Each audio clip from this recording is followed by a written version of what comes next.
कुक्कू ने 1 महीने पहले से ही अपने परीक्षा की तैयारी करनी शुरू कर दी थी, पर बहुत ही बुरी तरीके से वो फेल हो गया।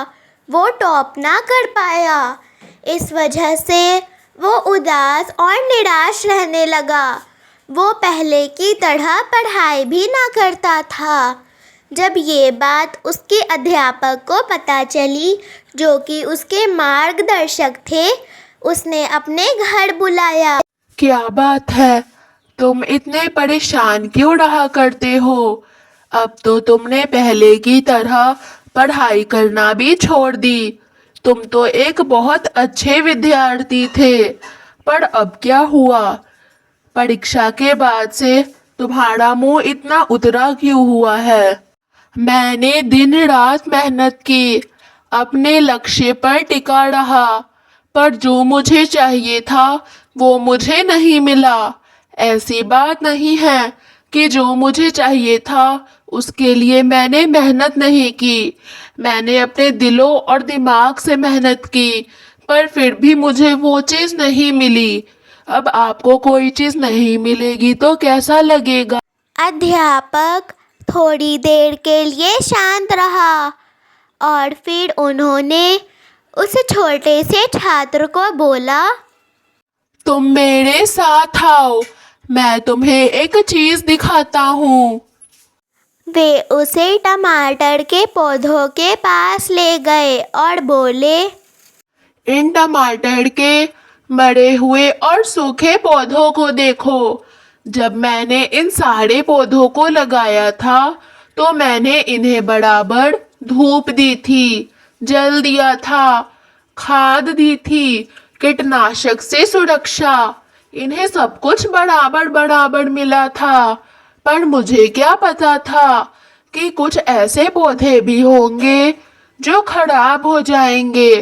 पर मैंने रुका नहीं। मैं अभी तक सारे पौधों को पानी, धूप, खाद और कीटनाशक से सुरक्षा सब देता हूँ। मैं किसी में भी भेदभाव नहीं करता। वैसे ही तुम्हें करना चाहिए।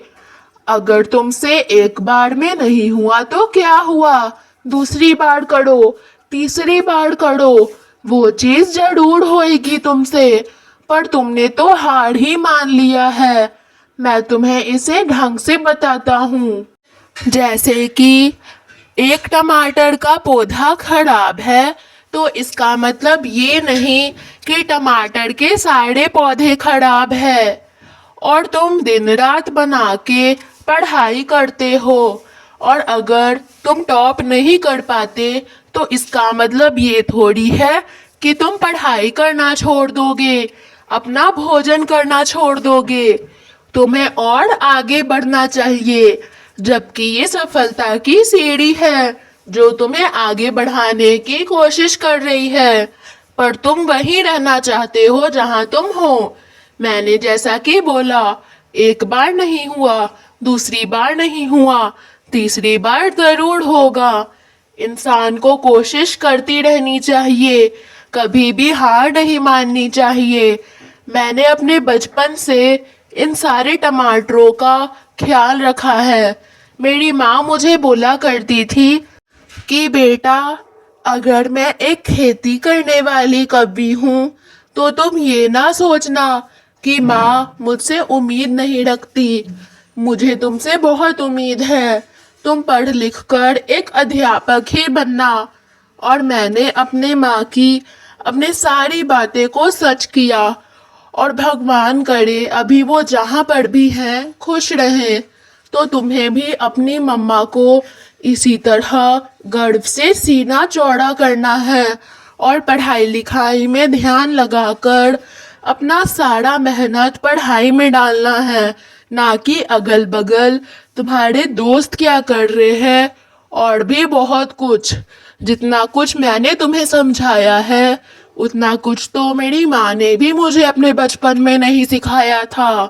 पर फिर भी एक बच्चे को समझाने के लिए किसी बड़े को होना ही चाहिए। जाओ पढ़ाई करो बेटा।